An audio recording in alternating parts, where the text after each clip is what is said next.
बिहार की राजधानी पटना में आज राजनीतिक हलचल तेज हो गई है। राज्य में विधानमंडल की बैठक के साथ साथ नई सरकार के शपथ ग्रहण समारोह को लेकर हलचल बढ़ गई है। इसी बीच केंद्रीय राज्य मंत्री राजभूषण चौधरी का बड़ा बयान सामने आया, जिसने राजनीतिक तापमान को और भी बढ़ा दिया है। उन्होंने कहा कि आज विधानमंडल की महत्वपूर्ण बैठक होने वाली है, जिसमें एनडीए के सभी प्रमुख नेता शामिल होंगे। साथ ही शपथ ग्रहण समारोह में भी एनडीए के शीर्ष नेतृत्व के मौजूद रहने की संभावना है।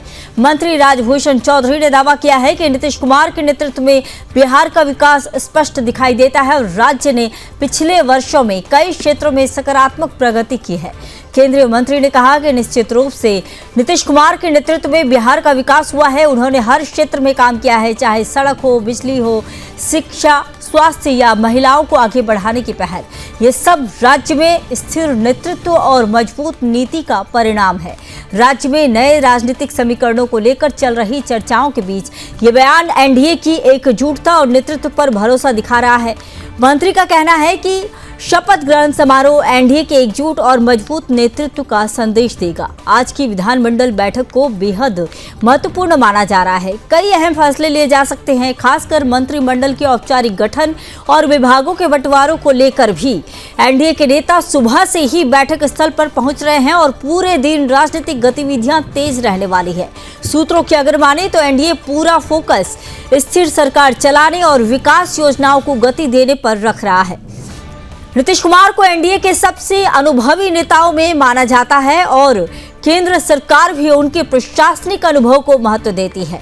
राजभूषण चौधरी ने भी इस बात को दोहराया कि बिहार में विकास के कई मॉडल नीतीश कुमार की सोच के कारण सफल हुए हैं।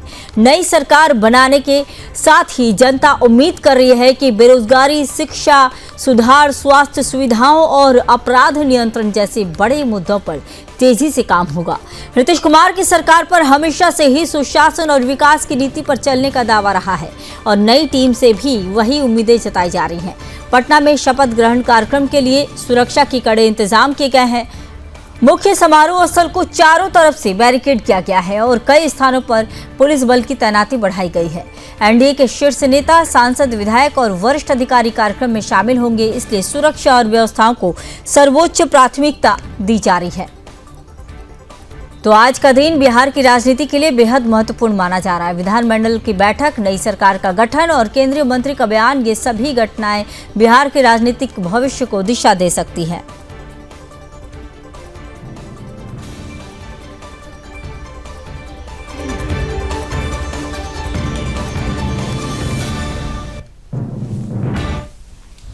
रूप से आज विधानमंडल की बैठक है और इसमें देखते हैं मीटिंग में क्या होती है। कहना थोड़ा सा जल्दी होगा, क्योंकि वो तो मीटिंग में ही तय हो पाएगा। हाँ, एनडीए के तमाम जो हमारे नेता हैं, प्रमुख जो मुख्यमंत्री हैं, प्रधानमंत्री जी खुद आ रहे हैं और सारे बड़े लीडर आ रहे हैं हमारे। निश्चित रूप से जिस तरह से बिहार में उनके नेतृत्व में बिहार का विकास हुआ है और डबल इंजन की सरकार में उन्होंने हर क्षेत्र में जो काम किया है, निश्चित रूप से उनको बहुत बहुत बधाई।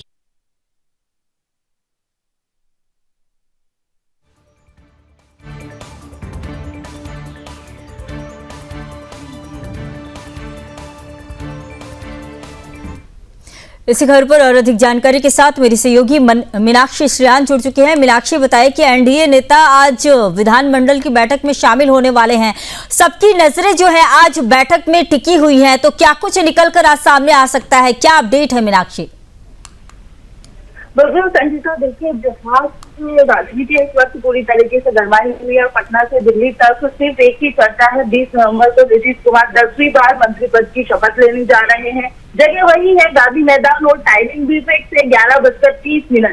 तो इस पूरे प्रोग्राम में जो है प्रधानमंत्री नरेंद्र मोदी खुद मौजूद रहेंगे। शपथ ग्रहण समारोह में शामिल होने के लिए गुरुवार जो है पटना पहुंच जाएंगे और गृह मंत्री अमित शाह की अगर बात की जाए तो एक दिन पहले यानी कि आज बुधवार को ही वो पटना जो है आ रहे हैं और बीजेपी ने इस समारोह को मेगा इवेंट बनाने की प्लानिंग कर रही है। एनडीए शासित राज्यों की सभी मुख्यमंत्री और उप मुख्यमंत्री और बीजेपी के राष्ट्रीय अध्यक्ष जेपी नड्डा और कई केंद्रीय मंत्री जो है निमंत्रण भेजा गया है, वो भी वहां पर आपको दिखाई देंगे। और बिहार में एनडीए के लिए बुधवार का दिन इसलिए अहम हो जाता है क्योंकि असली सियासी बैठकों का दौर जो है आज से ही शुरू हो चुका है और सुबह 11 बजे बीजेपी और जेडीयू दोनों अपने अपने विधानमंडल दल की अलग अलग बैठक करने वाले हैं और बीजेपी विधायकों को साफ साफ ये निर्देश दिए गए हैं कि 10:30 बजे तक उन्हें पार्टी कार्यालय पहुंच जाना है।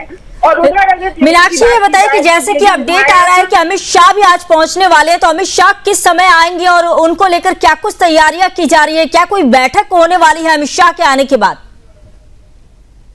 जैसे कि मैंने बताया कि 11 बजे ये बैठक होने वाली है, तो अमित शाह भी जो है पहुंचने ही वाले हैं पटना। और जैसे कि बीजेपी विधायकों को साफ साफ ये निर्देश दिया गया है कि 10:30 बजे तक पार्टी कार्यालय उन्हें पहुंच जाना है और जेडीयू जो है वो भी 11 बजे अपनी बैठक शुरू कर देगी। इसके बाद 3:30 बजे सेंट्रल हॉल में एनडीए, यानी कि मीनाक्षी, कल जब शपथ ग्रहण समारोह होगा उस दौरान अमित शाह मौजूद रहेंगे गांधी मैदान में।